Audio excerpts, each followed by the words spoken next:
ഉമ്മൻചാണ്ടിയായിരുന്നു ഭരിച്ചുകൊണ്ടിരുന്നത് മുഖ്യമന്ത്രി. കേരളത്തിൽ കേന്ദ്ര ഗവൺമെന്റ് നാഷണൽ ഹൈവേ അതോറിറ്റി ഓഫീസുകൾ തുറന്നു. ഉമ്മൻചാണ്ടി പറഞ്ഞു ഇവിടെ പറ്റിയില്ല. എല്ലാ സംസ്ഥാനത്തും 60 മീറ്റർ വീതിയിലാണ് റോഡ് നിർമ്മിക്കുന്നത്. ഇവിടെ 60 മീറ്റർ പറ്റില്ല, 30 മീറ്ററേ പറ്റുള്ളൂ. കേന്ദ്രം പറഞ്ഞു പറ്റില്ല, കുറയ്ക്കാം, 45 മീറ്റർ വരെയാകാം. ഉമ്മൻചാണ്ടി പറഞ്ഞു പറ്റില്ല. UDF പറഞ്ഞു പറ്റില്ല. ഇടതുപക്ഷ ജനാധിപത്യ മുന്നണി അധികാരത്തിൽ വന്നു. ആദ്യമേ ഡൽഹിയിൽ പോയപ്പോൾ മുഖ്യമന്ത്രി നേരെ പോയത് ഉപരിതല ഗതാഗത വകുപ്പ് മന്ത്രിയുടെ ഓഫീസിലേക്കാണ്. മന്ത്രിയെ പോയി കണ്ടു, ഗഡ്കരിയെ പോയി കണ്ടു, പറഞ്ഞു ദേശീയപാത കേരളത്തിൽ വേണം. അപ്പോൾ ഗഡ്കരി ചോദിച്ചു നിങ്ങളല്ലേ പറഞ്ഞത് വേണ്ട എന്ന്. മുഖ്യമന്ത്രി പിണറായി വിജയൻ പറഞ്ഞു അത് പറഞ്ഞത് ഉമ്മൻചാണ്ടിയാണ്. പക്ഷെ കേരളത്തിന്റെ വികസനത്തിന് കേരളം വ്യാവസായികമായി വളർത്തണമെങ്കിൽ, ടൂറിസം വളരണമെങ്കിൽ ഇവിടെ ഒരു ദേശീയപാത അനിവാര്യമാണ്. അതുകൊണ്ട് ഞങ്ങൾക്ക് ആ റോഡ് വേണം. അപ്പോൾ ഗഡ്കരി പറഞ്ഞു 45 മീറ്റർ വേണം. ശരി, 45 മീറ്റർ. അതിനുള്ള സ്ഥലം നിങ്ങൾ ഏറ്റെടുക്കണം. ശരി, ഏറ്റെടുക്കാം. പക്ഷെ ഒരു കാര്യം, മറ്റ് സംസ്ഥാനങ്ങളിൽ സ്ഥലം ഏറ്റെടുക്കുമ്പോൾ ചെറിയ പൈസ കൊടുത്താൽ മതി. നമുക്കറിയാം അവിടെയൊക്കെ ഏക്കർ സ്ഥലത്തിന് 10-50,000 രൂപയുള്ള ഒരു ഏക്കർ സ്ഥലത്തിന്. ഇവിടെ ഒരു സെന്റിന് 1 ലക്ഷവും 2 ലക്ഷവും ആകല. അതുകൊണ്ട് ആ പണം കൊടുക്കണമെന്ന് പറഞ്ഞപ്പോൾ ഗഡ്കരി പറഞ്ഞു അത് പറ്റുകയില്ല. എല്ലാ സംസ്ഥാനങ്ങളിലും എത്ര രൂപയാണോ കൊടുക്കുന്നത് അതനുസരിച്ചുള്ള തുക നിങ്ങൾക്ക് തരാം. ബാക്കി തുക നിങ്ങൾ കൊടുത്ത് ആ സ്ഥലം ഏറ്റെടുത്ത് നിങ്ങൾ തരണം. എന്താ നമ്മൾ ചെയ്തത്?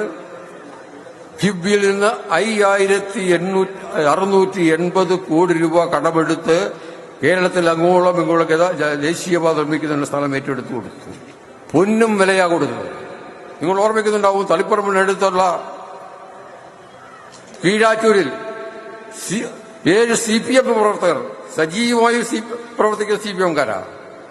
അവർ പറഞ്ഞു ഞങ്ങളുടെ വയലിലൂടെ ഇത് പോകുന്നത് ശരിയല്ല, വയലിലൂടെ പോകുന്നതുകൊണ്ട് പ്രകൃതി ദുരിതം ഉണ്ടാവും എന്നൊക്കെ പറഞ്ഞു. എന്താ പാർട്ടി സ്വീകരിച്ചത്? ഇടതുപക്ഷ മുന്നണി ഗവൺമെന്റ് സ്വീകരിച്ചത് എന്താ? ഈ രാജ്യത്തിന്റെ വികസനത്തിന് വേണ്ടി 6-7 പാർട്ടി പ്രവർത്തകർക്കുണ്ടാവുന്ന നഷ്ടം അതൊരു നഷ്ടമല്ല. അവരെ പറഞ്ഞ് മനസ്സിലാക്കി അവരെ ആ സമരത്തിൽ നിന്ന് പിൻവലിച്ചു. ആ സമരം നടത്തിയപ്പോൾ നിങ്ങൾ ഓർക്കുന്നുണ്ടാവും, ഈ VD സതീശനും രമേശ് ചെന്നിത്തലയും ഒക്കെ എവിടെ ചെന്നു? ആ 7 പേരുടെ ആ പ്രതിഷേധത്തെ ഊരി പെരുപ്പിക്കാൻ. നമ്മുടെ സുരേഷ് ഗോപി അവിടെ എത്തി. ഞാൻ തളിപ്പറമ്പുകാരനാണ്. സുരേഷ് ഗോപി അവിടെ എത്തി. എന്തൊരു ബഹളമായിരുന്നു അവിടെ.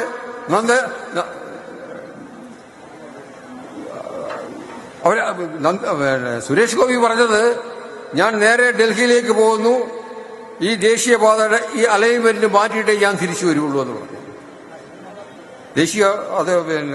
റോഡ് അതോറിറ്റി പറഞ്ഞു പറ്റില്ല, ഞങ്ങൾ വെച്ചിരിക്കുന്ന അതേ അലൈൻമെന്റിലൂടെ അല്ലാതെ റോഡ് നിർമ്മിക്കാൻ പറ്റില്ല. അവസാനം അവരെ സംബന്ധിച്ച് P. ജയരാജൻ അടക്കമുള്ള ആളുകൾ അവരുടെ വീട്ടിൽ പോയി അവരെ പറഞ്ഞ് കാര്യങ്ങൾ മനസ്സിലാക്കി അവർ ആ സമരത്തിൽ നിന്ന് പിന്മാറി. ഇപ്പോൾ അവിടെ റോഡ് പണിതുകൊണ്ടിരിക്കുക. ഏതാണ്ട് 5,000 അത്രയും തുക ഒരു സംസ്ഥാനവും മുടക്കിയിട്ടില്ല.